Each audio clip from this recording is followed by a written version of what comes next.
Eto maganda to, i-minimize na nito yung pores natin. Meron na tong niacinamide. Ang niacinamide, nakaka-lighten po yan ng mga dark spot, acne scars. Okay? Meron na rin po itong moisturizer. Kung tayo, dry lagi ang skin natin, guys. Eto, guys. I-moisturize nito. I-hydrate netong pure serum na to, guys. 200 plus, guys. Hello po, Rebyang. Ay, check out nyo na to, guys. Ayan, kung kayo tatanungin ko, ano ang bibili nyo?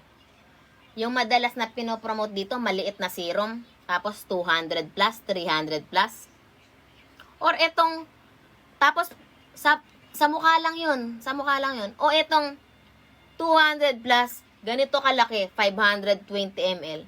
Pwede sa mukha, pwede sa katawan, approved pa. O, ano pipiliin nyo? Siyempre, doon na tayo sa mas makakatipid tayo, sa mas makakamura tayo, di ba? So, yan. Kaya,